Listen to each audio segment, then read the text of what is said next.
Oups, pardon, je suis à l'antenne. Alors, bonjour à tous, bonjour à vous.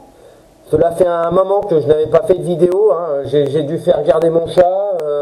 En plus, il a beaucoup plu hein, quand même, mais c'est surtout que j'avais perdu ma chaussure. Voilà. Bref, passons à la première brève d'aujourd'hui. Politique.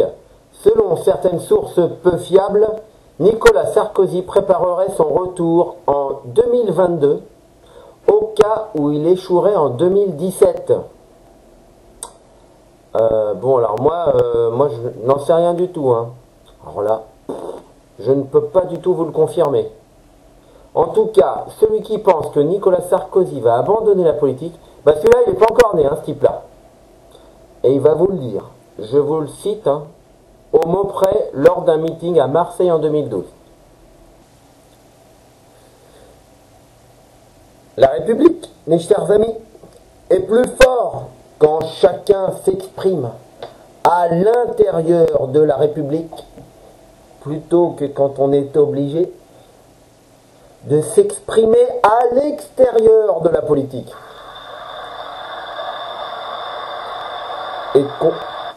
Et qu'on ne vienne pas nous dire que ça favorisera surtout ceux qui n'ont pas nos idées que les nôtres. Je crois que la grandeur qui est la nôtre, c'est d'être des démocrates et des républicains, d'être des hommes et des femmes qui ignorent toute forme de sectarisme. J'ajoute, et ce sera un beau débat, qu'il faudra, à mes yeux, engager sans tarder avec toutes les formes politiques un dialogue consensuel et républicain pour arriver à réduire le nombre de nos parlementaires. Alors pour cette imitation de Nicolas Sarkozy, il ne s'agit pas de se moquer, hein. Il a beaucoup de talent d'orateur, hein, et puis on ne va pas faire de politique ici, mais effectivement c'est un petit peu exagéré dans la manière dont je l'ai imité, je pense, sûrement, mais voilà, je voulais apporter cette petite précision. Donc autre brève, entendue sur France 3 hier, il faudrait créer beaucoup plus d'emplois pour faire baisser le chômage. Donc effectivement, je n'aurais pas dit l'inverse, mais je me comprends ou pas. Et vous?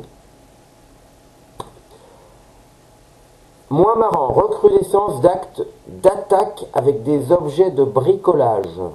Voilà des méthodes qui ne manquent pas d'imagination. Alors on a un contrôleur de métro à Toulouse frappé à la hache.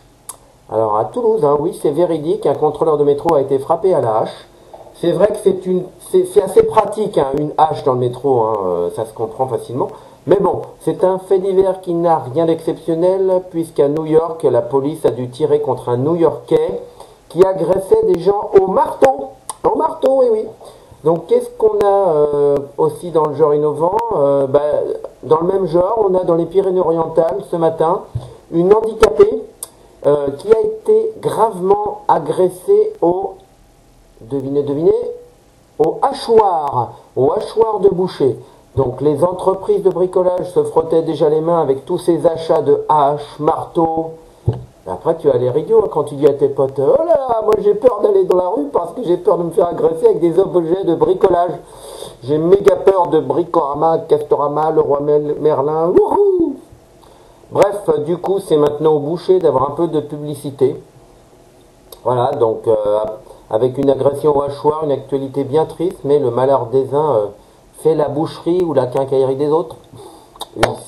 Une citation pas forcément opportune, de très bon goût, j'avoue, mais voilà, vaut mieux en rire, quoi, c'est comme ça.